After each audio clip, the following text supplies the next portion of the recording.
Complete orthonormal set, इसकी definition हम previous lecture में कर चुके हैं। हम जानते हैं कि कंप्लीट ऑर्थोनॉर्मल सेट वो होता है जिसमें आप जब भी कोई और एलिमेंट ऐड करने की कोशिश करते हैं तो वो अपनी कंप्लीटनेस खो देता है।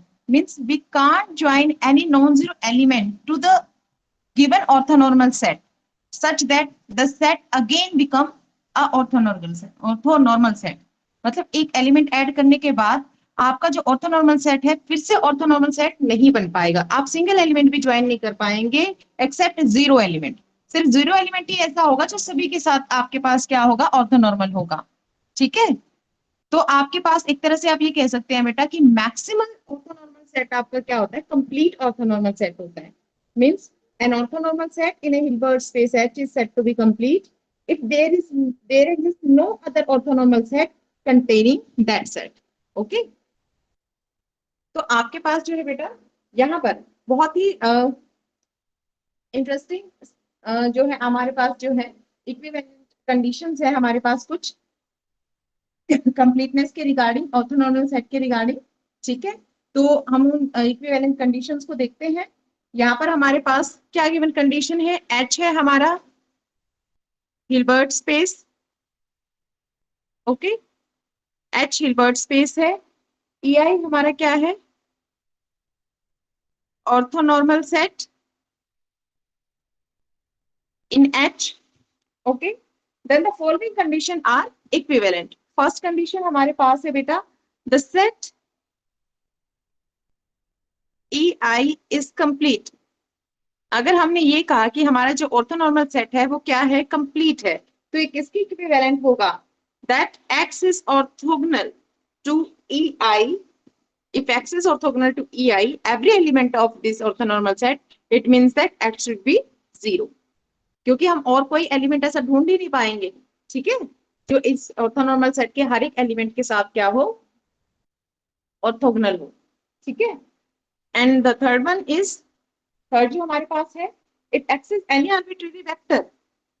If we set if we take X any arbitrary vector from H, then this X can be written as linear combination of inner product of X with EI into EI।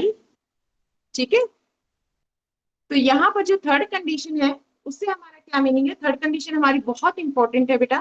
Third condition से हमारा क्या meaning है कि आप H के किसी भी vector को, if you have an orthonormal set, complete orthonormal set, then you can define every vector of H in a linear combination of those orthonormal set। ठीक है ना, तो ये हमारे पास है।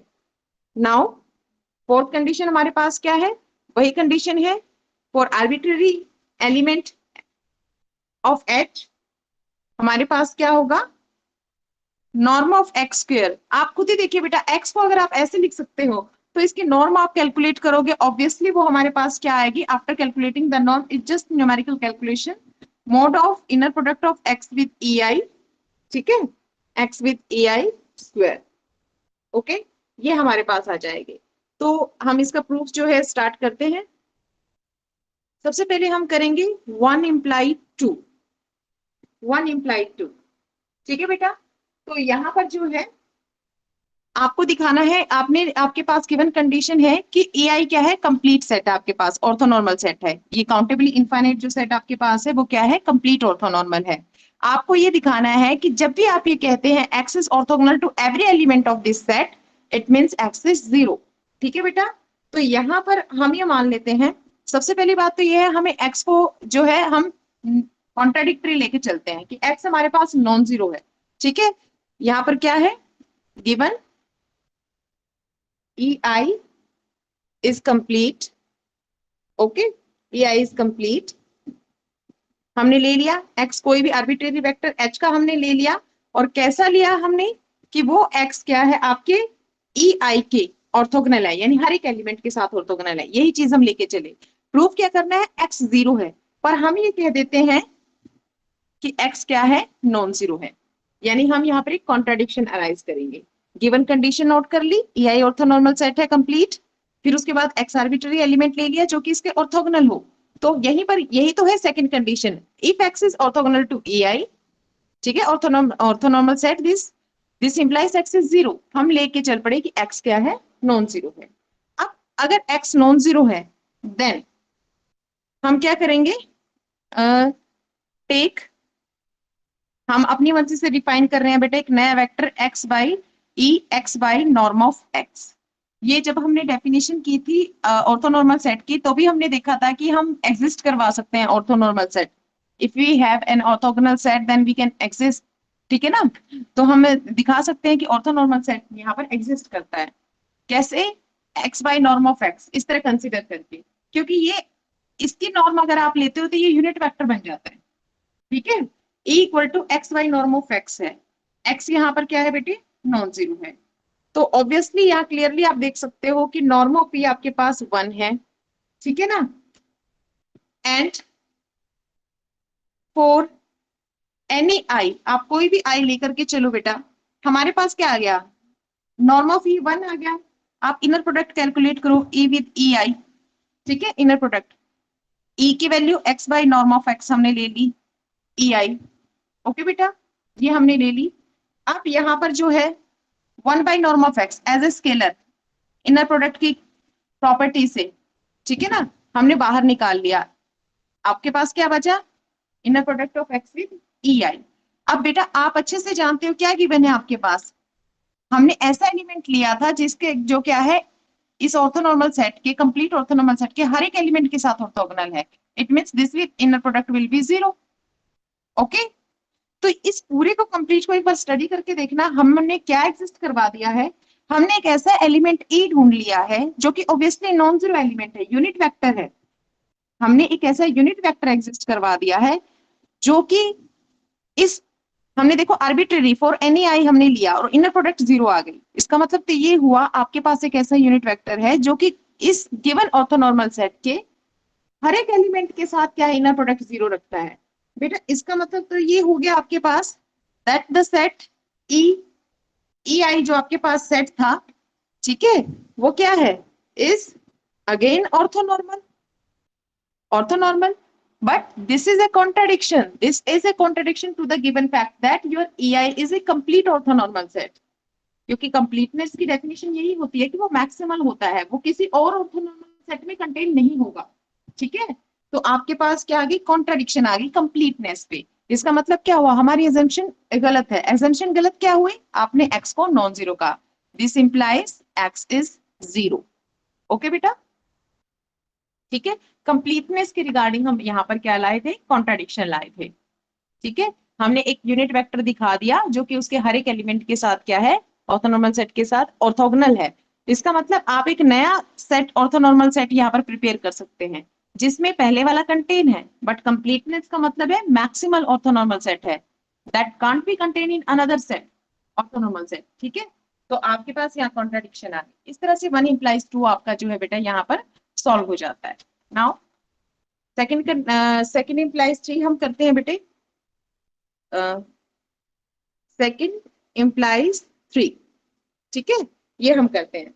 सेकंड में तो आपने देख ही लिया क्या गिवन है, गिवन क्या था, x is orthogonal to every element of this orthonormal set, ठीक है, एंड x is 0, ठीक है, ये हमारी सेकंड है। अब थर्ड हमारे पास क्या है, थर्ड हमारे पास ये है बेटा कि जब भी हम आर्बिट्रेरी एलिमेंट लेते हैं, मैं लिख देती हूँ एक बार, to prove if we select any arbitrary element from H, then this X can be written as linear combination of inner product of X with EI, ठीक है। इस तरह से हमारे पास जो है ये लिखा जाएगा। तो बेटा इसमें तो जस्ट हमें यही दिखाना है कि आपके पास जो है X की वैल्यू ये है, ठीक है। अब हम ऐसा एक्सप्रेशन कंसीडर करेंगे कि ऑटोमेटिकली आपका ये प्रूव हो जाएगा, ठीक है, ऑटोमेटिकली आपका प्रूव हो जाएगा। हम क्या कंसीडर करेंगे, हम एलिमेंट कंसीडर करते हैं, consider the vector x minus summation very for eyes inner product of x with ei। आपको याद होगा पीछे भी इस तरह का एक्सप्रेशन हमने सॉल्व किया है, ठीक है। And now for any j, ठीक है, फॉर एनी j। अब आप यहाँ पर एक चीज देखिए बेटा, आपके पास कोई भी आप j यहाँ पर सिलेक्ट करते हैं, वी हैव, अब हम इनर प्रोडक्ट कंसीडर करेंगे, x minus summation varies from i inner product of x, ये कॉमा है बेटे, with E I into E I inner product with E J. ठीक है, हम पहले इस तरह का जो है सोल्व कर चुके हैं बेटा, यहाँ फिर से हम कर रहे हैं। आप जानते हैं इनको सेपरेट करोगे, inner product of x with E j with the properties of inner product minus summation, ये आपका बाहर आ जाएगा। ठीक है, वन बाय वन जब हम डील करेंगे, inner product of E I with E J, ये हमारे पास आएगा। Inner product of x with E J हर एक के साथ क्या है, जीरो है, गिवन है हमारे पास, ये जीरो हो गया, माइनस यहाँ पर आप देखो बेटा, यहाँ पर भी आपके पास क्या है, क्योंकि ई आई जो आपके पास है म्यूचुअली ऑर्थोगोनल है, बाकी सारे तो जीरो हो ही जाएंगे, यहाँ पर बाकी सभी तो जीरो हो ही जाएंगे। साथ के साथ आपका ये भी गिवन है X is orthogonal to each A I, इसका मतलब वो भी जीरो होगा क्योंकि स्केलर में आपके पास यहाँ पर बचा हुआ है। ठीक है ना बेटा, तो X is orthogonal to each E I. यहाँ पर अगर आप पहले सॉल्व सिर्फ इसके बेसिस पे सॉल्व करते, inner product of E I E J zero हो जाएगा, सिर्फ एक डिफरेंट के लिए आपके पास बचेगा, तो सिंगल आपकी वैल्यू यहाँ पर बचती। ठीक है, लेकिन वो वैल्यू भी आपकी फिर इधर क्या हो जाती, जीरो हो जाती। क्यों? क्योंकि x is orthogonal to E J given है। ठीक है ना, तो आपने देखा कि ये आपके पास इसके ऑर्थोगोनल है। ठीक है, यहां से क्या आ गया, x आपका जो है, ये जो एलिमेंट है ऑर्थोगोनल आ गया ई जे के, राइट। इनफैक्ट जे तो कोई भी, फॉर एनी जे, इसका मतलब कोई भी सिलेक्ट करोगे आप ऑर्थोनॉर्मल सेट से, उसी के लिए है आपके पास ये।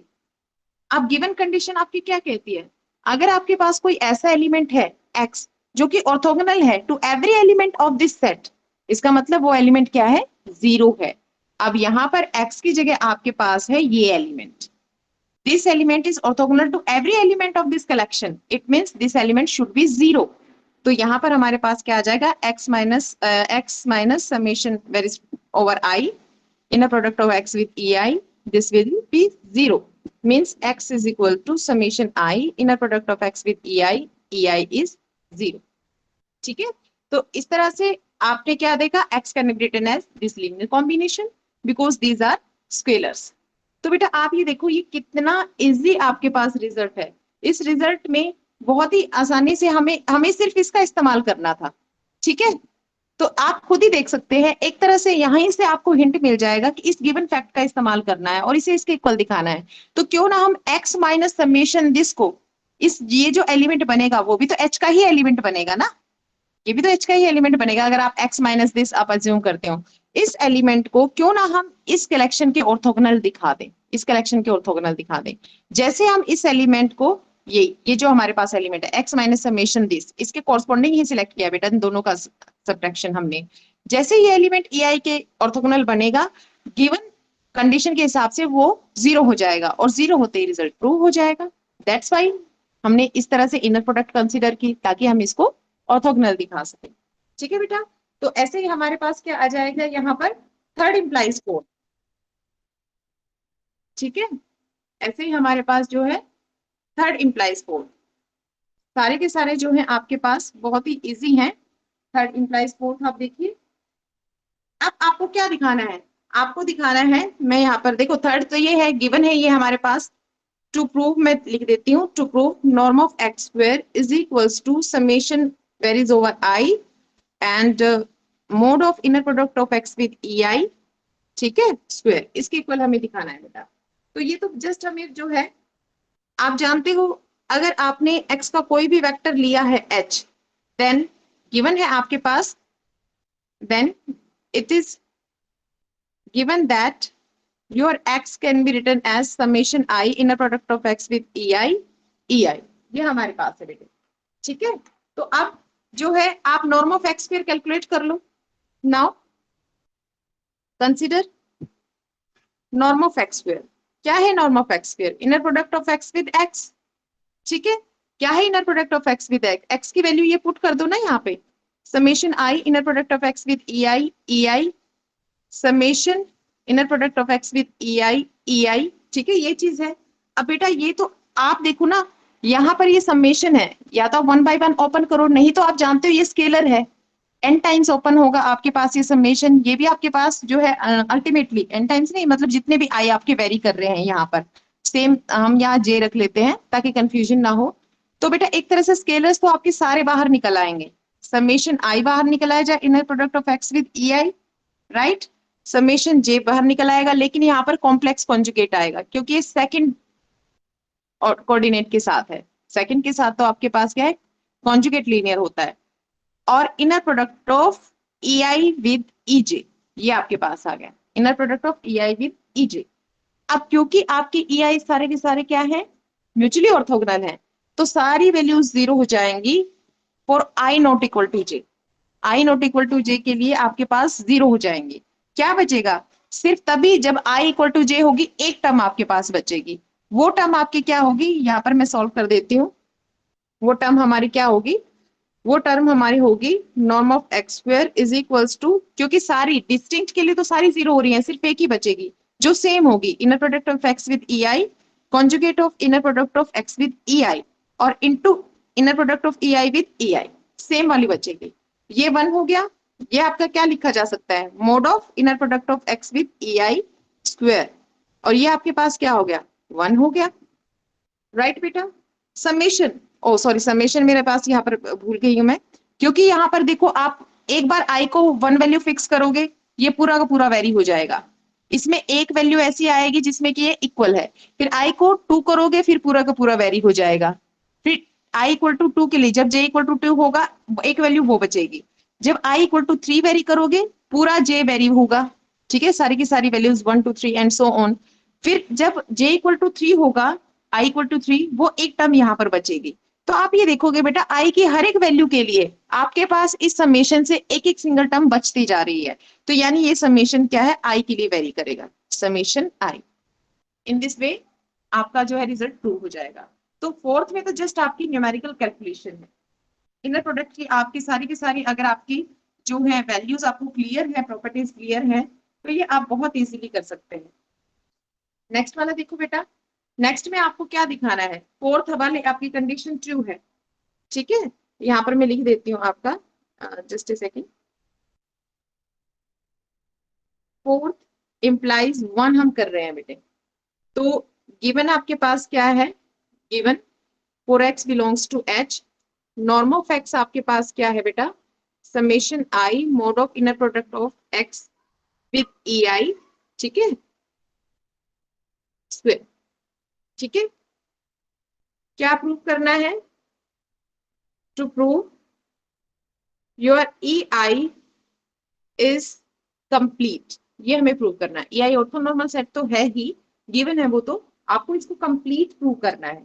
कंप्लीट के लिए आपको क्या दिखाना है, ये दिखाना है कि ये सेट मैक्सिमल है, whenever we try to join single element to this set it fails to be orthonormal, ये हमें दिखाना है, ठीक है। हम क्या करते हैं, हम कॉन्ट्राडिक्टरी लेके चल सकते हैं, लेके चल पड़ते हैं, ठीक है। हम ये सपोज कर लेते हैं, if possible suppose E I is not complete, हम ये सपोज कर लेते हैं कि ये कंप्लीट नहीं है, ठीक है, कंप्लीट नहीं है तो इसका मतलब क्या होगा, there exist a unit vector, complete नहीं है इसका मतलब ये मैक्सिमल नहीं है, इसका मतलब तो हमें एक यूनिट वेक्टर मिल जाएगा जिसको हम इस सेट के अंदर एडजॉइन कर सकते हैं, ठीक है, इसका मतलब then there exist a unit vector E से E in H such that the collection becomes a orthonormal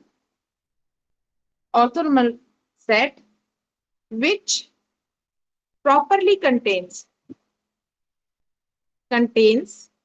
our this collection। देखो बेटा ये मैंने करली ब्रेसिस में EI लिखा है, इसका मतलब ये है कि इसके अंदर जो है काउंटेबली मैनी एलिमेंट्स हैं, इवन E2 E3 ए सीक्वेंस का होता है ना आपका, तो आप इसमें जो है कंफ्यूज मत होना बेटा, और EEI का मतलब ये नहीं है कि इसमें दो एलिमेंट है, ठीक है, इसके अंदर आपके पास क्या है, एक तो ये है और उससे एक्स्ट्रा E और आपके पास है, ठीक है। तो अब यहाँ पर देखो, नाउ नॉर्म ऑफ E, क्योंकि ये यूनिट वेक्टर है वो तो वन है, इसका मतलब नॉर्म ऑफ E स्क्वायर भी क्या है, वन है, ठीक है। अब आपकी ये जो प्रॉपर्टी है, ये जो गिवन कंडीशन है, वो किसी भी एलिमेंट के लिए है H के, since your E belongs to H, ठीक है ना बेटा, ई भी तो एच का ही वेक्टर है। दिस इंप्लाइज आपके पास क्या आ जाएगा, नॉर्म ऑफ ई स्क्वायर, ये नॉर्म ऑफ एक्स स्क्वायर था, नॉर्म ऑफ ई स्क्वायर आपका किसके इक्वल हो जाएगा, नॉर्म ऑफ ई स्क्वायर, इसके कॉरस्पॉन्डिंग इसको डील करो, एक्स को एच से रिप्लेस कर देंगे, inner product of E with E i square इसके इक्वल हो जाएगा। अब नॉर्म ऑफ ई स्क्वायर तो वन है, नॉर्म ऑफ ई स्क्वायर तो हमारे पास वन है, ये पुट कर दो। नाउ इसको हम पुट करेंगे तो ये one is equals to summation I mod of inner product of E with E i square. अब बेटा आप खुद ही देखिए यहां पर क्या कहा गया है, यहां पर क्या कहा गया है कि E inner product of E with E I use हो रहा है राइट हैंड साइड में, बट बेटा ये तो आपके पास एक ऑर्थोनॉर्मल सेट है, यानी for every E I it will be zero, this inner product will be zero because A is orthogonal to E I. तो यहाँ पर ये तो जीरो आ जाएगा, one is not equal to zero, और होना चाहिए। तो क्या आ गई आपके पास, कॉन्ट्राडिक्शन आ गई। Why this contradiction arises? Due to our assumption. And what is our assumption? That our EI is not complete. It means our EI is complete. Means whenever norm of x square for any element, arbitrary element of h is equal to this combination, it simply implies that the collection EI, this set, this orthonormal set will be complete. और बहुत ही simply हमने इसको कर लिया। हमने just जैसे ही हमने कहा कि कंप्लीट नहीं है, इसका मतलब एक वेक्टर मिलेगा जो कि इसमें साथ में लगा सकते हैं, जो कि आपके सेट को कंटेन करता हो। अब क्योंकि यूनिट वेक्टर है तो इसकी norm of A square one होगी। फिर गिवन कंडीशन में हमने ई भी तो एच का एलिमेंट है, ये एच के सभी एलिमेंट पे एप्लीकेबल होती है गिवन कंडीशन, और ई भी एच का एलिमेंट है, तो हमने एक्स को ई से रिप्लेस कर दिया और आपका कैलकुलेशन की तो वो आपके पास left hand side right hand side के इक्वल नहीं थी। ठीक है, तो ये आपके पास हो गई है बेटा आपके जो equivalent condition. Now again partial equation, partial equation ये है हमारे पास। आई थिंक ये लास्ट ही इसके पास है, और कंप्लीट के हमारे पास हल्का सा रिजल्ट और है हमारे पास, पार्शियल इक्वेशन। अब बेटा पार्शियल इक्वेशन हमारे पास क्या है, वो कंप्लीट ऑर्थोनॉर्मल सेट के लिए है। एक चीज और का आप ध्यान रखना बेटा, इसमें पी से कई सारी आइडेंटिटीज आप ये कह सकते हैं, कई सारे आपके पास रिजल्ट हैं। आप पैरेललोग्राम लॉ आप पढ़ते हो, पोलराइजेशन आइडेंटिटी आप पढ़ते हो, ठीक है, और इसके बाद आप आपके पास पार्शियल इक्वेशन भी आपके पास आ गई है। सो बेटा यू शुड बी केयरफुल, कोई ना कोई आपके पास जरूर रिजल्ट आ जाता है और स्टूडेंट्स इसमें कंफ्यूज हो जाते हैं। ठीक है, तो आपको यही ध्यान रखना है। पार्शियल इक्वेशन आपके पास क्या है, अगर आपके पास ई आई क्या है, कंप्लीट ऑर्थोनॉर्मल सेट है, ठीक है, ई आई अगर आपके पास कंप्लीट ऑर्थोनॉर्मल सेट है in the Hilbert space H, and x is any vector in H, and x is any vector in H, then norm of x square is equals to summation I inner product of x with ei square। ये हम already कर चुके हैं equivalent condition में, ये हम already कर चुके हैं। बस इसके लिए आपको क्या करना होगा बेटा, दो पार्ट्स को ज्वाइन करना होगा। ठीक है, कौन से दो पार्ट्स को आपको ज्वाइन करना होगा इसके लिए बच्चे, इसके लिए आपको सेकंड इंप्लाइज थर्ड और थर्ड इंप्लाइज फोर्थ करना होगा। सेकंड इंप्लाइज थर्ड और थर्ड इंप्लाइज फोर्थ। तो आपकी ऑलरेडी पार्शियल इक्वेशन हम प्रूव कर चुके हैं, ठीक है ना, वहां से आप इसका प्रूफ देख सकते हैं। This is your partial equation, कि जब भी आपके पास कोई कंप्लीट ऑर्थोनॉर्मल सेट होता है, सो आपका जो आर्बिट्ररी एलिमेंट जो होता है एच का, उसके नॉर्म की स्क्वायर इसके इक्वल होती है। ठीक है, तो ये आपको लर्न होना चाहिए बेटा। नाउ इसके बाद जो है आपके पास नेक्स्ट रिजल्ट जो है, आगे के रिजल्ट बेटा ऐसे हैं जो सिर्फ डिस्कशन से ही हम कर सकते हैं। आप यहाँ पे देखिए मैं रिजल्ट नोट कर रही हूँ। नेक्स्ट जो हमारे पास थ्योरम है, every non zero Hilbert space contains A complete orthonormal set. Every non zero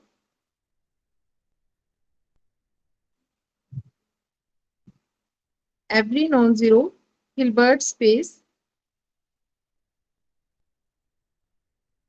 contains a complete orthonormal set. ये चीज है बेटा हमारे पास, कंप्लीट ऑर्थोनॉर्मल सेट। ठीक है, ये इस तरह की स्टेटमेंट इंपॉर्टेंट होती है बेटा, क्योंकि आपके एमसीक्यू फ्रेम्स करती हैं। आपके पास 2-3 स्टेटमेंट ले ली जाए और उनको हम मिला दें, not a complete set, may be A complete set, मतलब इस तरह के आपके कई सारे कॉम्बिनेशंस बना के जो है आपके एमसीक्यू प्रिपेयर होते हैं। तो आपको बहुत ही केयरफुली ये सारी स्टेटमेंट आपको याद रखनी होती है। ठीक है, तो हम कैसे प्रूव करेंगे कि हर एक हिल्बर्ट स्पेस के पास जो है ऑर्थो नॉर्मल सेट होता है कंप्लीट।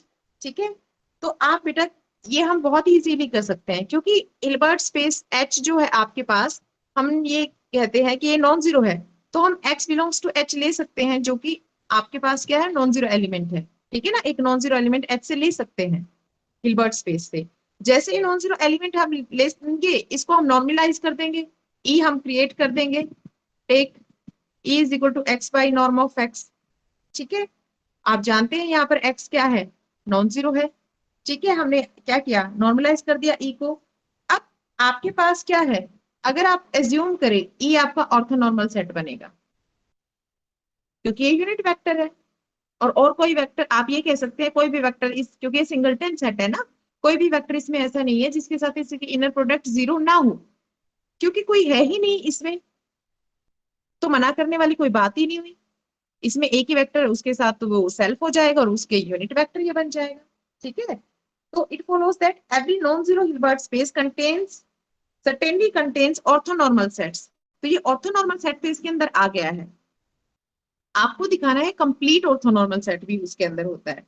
ऑर्थोनॉर्मल सेट देखो कितनी इजीली हमने दिखा दिया, एक नॉन जीरो एलिमेंट कंसीडर किया, उसको नॉर्मलाइज किया, और सिंगलटन सेट आपका क्या हो गया, ऑर्थोनॉर्मल सेट बन गया इसका। अब बेटा कंप्लीटनेस लाने के लिए हम क्या करेंगे, हम क्या करते हैं, consider the collection of all, क्योंकि जैसे हमने ये दिखाया कि एच के पास ऑर्थोनॉर्मल सेट है, तो हम क्या करेंगे, एक कलेक्शन ले लेंगे, एक कलेक्शन ले लेंगे, किनकी कलेक्शन ले लेंगे, जिसके अंदर सारे के सारे एच के ऑर्थोनॉर्मल सेट्स होंगे। ठीक है, एच के सभी ऑर्थोनॉर्मल सेट्स की जो है हम कलेक्शन ले लेंगे, और आप इस कलेक्शन का है जो है आप जोन्स लेमा से मैक्सिमम एलिमेंट सिलेक्ट कर सकते हैं बेटा। क्या होता है जोन्स लेमा, अगर आपका कोई पार्शियली ऑर्डर्ड सेट होता है इन बीच, ठीक है, आपके पास क्या होगी, every chain has an upper bound, then P possesses a maximal element, और हम ये कह देते हैं कि let this maximum element is m। हमने कह दिया कि इसका जो है मैक्सिमम एलिमेंट m है। हम ये प्रूव करेंगे कि इस कलेक्शन के अंदर, जिस कलेक्शन में क्या थे, h के सारे ऑर्थोनॉर्मल सेट थे, वो उस कलेक्शन का हमने मैक्सिमम एलिमेंट m कह दिया। हम ये कहते हैं कि m क्या है, कंप्लीट है। m क्या है, कंप्लीट है। कैसे हम करेंगे, हम एक नॉन जीरो एलिमेंट ले लेते हैं, जस्ट ए सेकेंड, यस, हम बेटा एक नॉन जीरो एलिमेंट ले लेते हैं, let y belongs to h, y is non zero. To prove, क्या हम प्रूव कर देंगे, हम ये दिखा देंगे, साथ के साथ क्या ले लेते हैं हम, नॉन जीरो एलिमेंट, क्योंकि कंप्लीट प्रूव करना है ना, ऐसा नॉन जीरो एलिमेंट लिया जो कि m के ऑर्थोगोनल है। m आपको कंप्लीट दिखाने जा रहे हैं, मैक्सिमम एलिमेंट है बेटा कलेक्शन का। ठीक है, तो आपके पास क्या होगा, हम जो है हम क्या करेंगे, यहाँ पर डिफाइन कर लेते हैं एक नया एलिमेंट, y को भी नॉर्मलाइज कर देते हैं इस तरह से। ठीक है बेटा, और हम ये ऑब्जर्व करेंगे कि आपके पास जो m यूनियन जो z है, वो क्या बनेगा, ऑर्थोनॉर्मल सेट बनेगा, ऑर्थोनॉर्मल सेट बनेगा। ठीक है, तो आपके पास जो है ऑर्थोनॉर्मल सेट तो ये बनना ही है, क्योंकि हमने जैसे ही अज्यूम किया कि y नॉन जीरो है और y ऑर्थोगोनल है m की। ठीक है, y ऑर्थोगोनल है m की, हम इसको कंप्लीट प्रूव करना चाहते हैं बेटा। मान लेते हैं हम इसके कि ये कंप्लीट नहीं है, तो उस केस में आपके पास क्या होगा, नॉन जीरो एलिमेंट आपके पास आएगा जो कि ऑर्थोगोनल होगा m के, जिसको हम इसमें एडजॉइन कर सकते हैं। हम क्या करेंगे, z प्रिपेयर किया, क्योंकि यूनिट वेक्टर दिखाएंगे ना, z प्रिपेयर किया, z को इसके साथ एडजॉइन किया, ये ऑर्थोनॉर्मल बनेगा आपके पास। जैसे ही ऑर्थोनॉर्मल सेट ये बना, ये तो इस कलेक्शन में पहुंच गया, ये सेट इस कलेक्शन के अंदर चला गया, कलेक्शन के अंदर चला गया, तो आपके पास m तो मैक्सिमल था, पर m तो इसके अंदर कंटेन है, इस सेट में इसकी मैक्सिमलिटी को चैलेंज करेगा, तो ये तो आपके पास कॉन्ट्रडिक्शन हो गई। ठीक है ना, इन दिस वे आप क्या प्रूव करेंगे, m is complete, our assumption is wrong. ठीक है, m इज कंप्लीट, तो आपके पास यहां से ये रिजल्ट बेटा हो जाता है। ठीक है, अब एक और छोटा सा रिजल्ट है, मैं सिंपली ही आपसे डिस्कस करती हूँ। Prove that N orthonormal set in Hilbert space is linearly independent. कि ऑर्थोनॉर्मल सेट जो लीनियर स्पेस में इसमें हिल्बर्ट स्पेस में होता है वो लीनियरली इंडिपेंडेंट होता है। क्या है रिजल्ट आपका?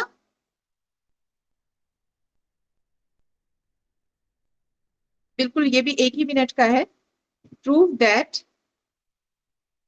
एन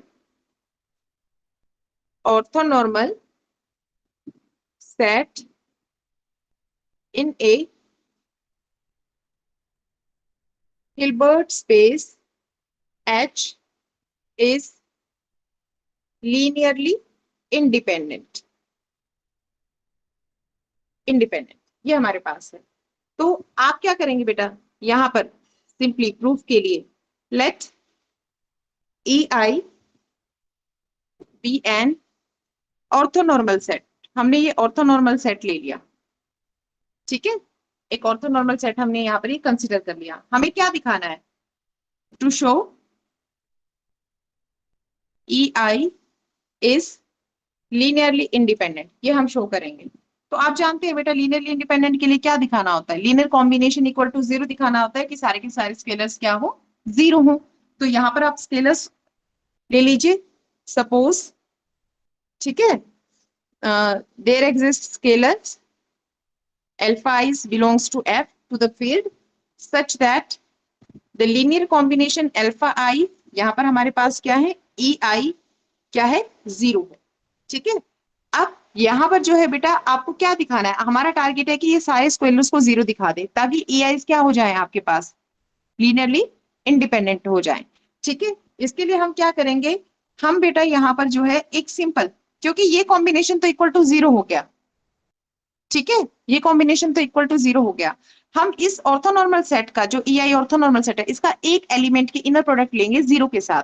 हम यहाँ पर कर लेते हैं for any j take inner product of e j with zero, ये हमने ले लिया, ठीक है, ये कंसिडर हमने किया inner product of e j with zero. अब जीरो को आप इससे रिप्लेस कर सकते हो ना, ये इसके इक्वल है, तो now we replace zero by this linear combination, okay, e j, बस इसको ओपन कर लीजिए, आपको आता है अच्छे से। एन टाइम्स आप इसको पूरा पूरा समेशन ओपन करोगे, हर एक टर्म ईजे के साथ इनर प्रोडक्ट में जाएगी, स्केलर बाहर आ जाएगा, ठीक है, और स्केलर जो है आपके पास कंप्लीट समेशन में आपका हो जाएगा e I inner product of E I with ई जे। अब बेटा आप अच्छे से जानते हो क्योंकि ई आई ऑर्थोनॉर्मल सेट आपका है, ऑर्थोनॉर्मल सेट आपको क्या देता है, different for I not equal to जे के लिए, सिंस आप यहाँ पर लिख सकते हो ई आई inner product of ei with ej is 0 for I not equal to j and inner product of ei with ei is 1, ठीक है ना, I इक्वल टू j के लिए 1 है। तो ये जो आपके पास एक्सप्रेशन है ये किसके इक्वल आ जाएगा, यहाँ पर आप देखो सबके लिए डिस्टिंक्ट के लिए जीरो, सिर्फ एक सिंगल आपका बचेगा, क्या क्या आपका बचेगा, यहाँ पर देखो बेटा क्या चीज आपका बचेगा, सिंगल अल्फा जे या अल्फा आई कह लीजिए, कोई भी एक सिंगल स्केलर आपका बचेगा। आप जानते हो बेटा कि जीरो की जो इनर प्रोडक्ट होती है हर एक के साथ हमेशा क्या होती है, जीरो ही होती है। जीरो की इनर प्रोडक्ट क्या होती है, हर एलिमेंट के साथ जीरो होती है। तो यहां से हमारे पास क्या आ गया, alpha j is zero, alpha j is zero and it will hold for every j. For any j आपने लिखा था ना, एनी के लिए अगर आपका एनी स्केलर आपके पास आ रहा है तो यानी सभी स्केलर्स आपके पास क्या आ रहे हैं, जीरो आ रहे हैं। जैसे ही सारे स्केलर्स जीरो हुए आपका जो है सेट लीनियरली इंडिपेंडेंट हो गया। देखो बेटा ऑर्थोनॉर्मल सेट आपने लिया, ठीक है, आपको उसको लीनियरली इंडिपेंडेंट दिखाना था, तो इसका मतलब आपको जो है आप क्या करोगे, आप linear combination equal to zero आप अज्यूम करोगे और आप ये दिखाओगे कि स्केलर सारे के सारे जीरो है टू शो लीनियरली इंडिपेंडेंट। आपने ये कर लिया, फिर जिस सिर्फ ये स्टेप हमने कंसिडर किया है inner product of zero with any EJ, ठीक है, तो आप जानते हैं इनर प्रोडक्ट जीरो की तो हर एक के साथ जीरो ही होती है। फिर बाकी हमने सॉल्व कर लिया जीरो को इस लीनियर कॉम्बिनेशन से रिप्लेस करके और हमने देखा कि इससे हमारे स्केलर की वैल्यू जीरो आ जाती है। तो ये क्योंकि किसी भी जे के लिए है यानी कि हर एक एलिमेंट स्केलर के लिए है, जैसे ही सारी स्केलर जीरो हुई आपका सेट लीनियरली इंडिपेंडेंट हो गया, ठीक है बेटा। अब बेटा इसके बाद जो आपके पास है वो है आपकी ग्राम सचमिट्स ऑर्थोगोनलाइजेशन प्रोसेस, ठीक है, ग्राम सचमिट्स ऑर्थोगोनलाइजेशन प्रोसेस, ये आपकी ग्रेजुएशन में भी थी, एज इट इज है आपके पास, कोई भी चेंज नहीं है। अगर आप क्योंकि 10:58 हो चुके हैं, अगर आपके पास 5 मिनट हो तो मैं आपको करा देती हूँ अभी स्क्रीन शेयरिंग से, अदरवाइज आई थिंक आप इसको कर सकते हैं। तो बच्चे आपकी जैसी चॉइस हो आप मुझे बता दीजिए। ये लास्ट रिजल्ट है आपका, ग्राम सचमेट्स ऑर्थोगोनलाइजेशन प्रोसेस। हालांकि ये आपके उसमें मेंशन नहीं है, बट क्योंकि हम ऑर्थोनॉर्मल का सारे के सारे रिजल्ट्स कर रहे हैं यहाँ पर, तो इसको भी कर लेते हैं। यस बताइए बेटा, खुद से कर लोगे या एक बार अभी मैं करवा दूं?